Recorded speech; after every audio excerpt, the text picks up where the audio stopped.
Bonjour à tous et bienvenue dans ce petit comparatif contre l'iPhone Edge contre l'iPhone 5S. Donc certains vont me dire mais ça sert à quoi de faire un comparatif de deux iPhones qui ont 6 ans de différence? Eh bien c'est pour vous montrer justement l'évolution d'Apple dans tout ce temps et pour voir un petit peu donc toutes ces petites différences entre ces deux smartphones au niveau de la rapidité mais aussi du design, et on verra qu'il y a beaucoup de ressemblances. Donc là ici je dispose d'un iPhone 5S, donc le tout dernier smartphone d'Apple sorti en septembre 2013. Donc vous voyez avec le tout nouveau Touch ID, la principale nouveauté de cet iPhone. Donc avec toutes les nouvelles fonctions d'iOS 7, ça c'est bien l'iPhone 5S, ça vous pouvez le voir.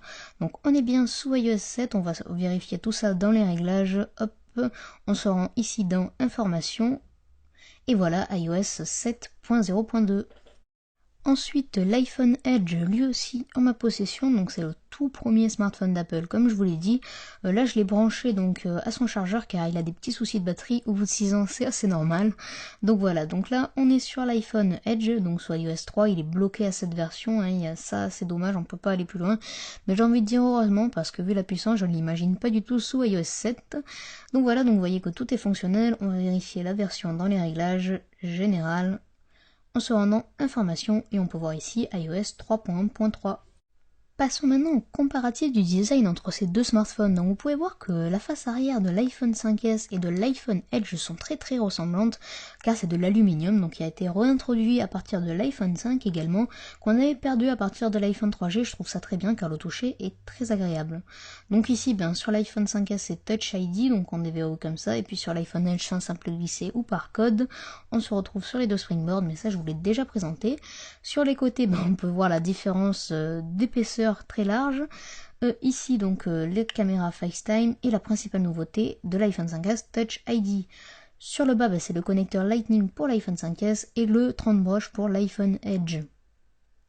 Passons maintenant à un petit test de performance. Donc on éteint les deux iPhones exactement en même temps. L'iPhone 5S commence à charger avec la petite animation au milieu de l'écran, l'iPhone Edge aussi, et voilà, l'iPhone Edge s'est très vite éteint, donc en quelques secondes seulement. Donc c'est pas étonnant car iOS 3 est très léger par rapport à iOS 7 à s'éteindre, mais on va voir qu'au démarrage c'est pas la même chose. Donc on attend toujours l'iPhone 5S, il est quand même assez long et ça m'a plutôt déçu, il est encore plus long que l'iPhone 5 il me semble à s'éteindre, et voilà, il est maintenant éteint.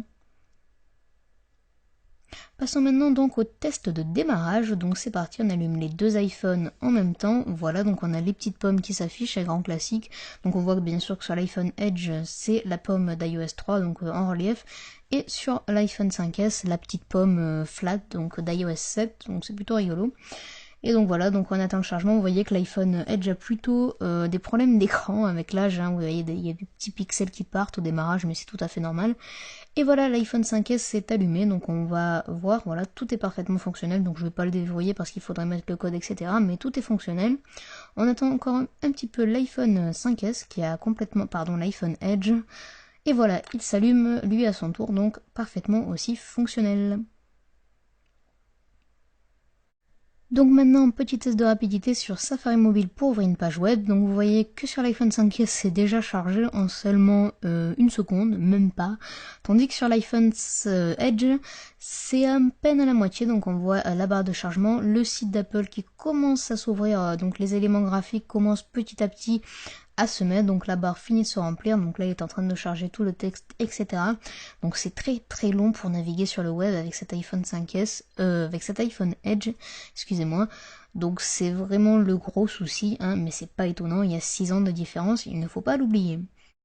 Voilà donc pour ce petit comparatif iPhone 5S vs iPhone Edge.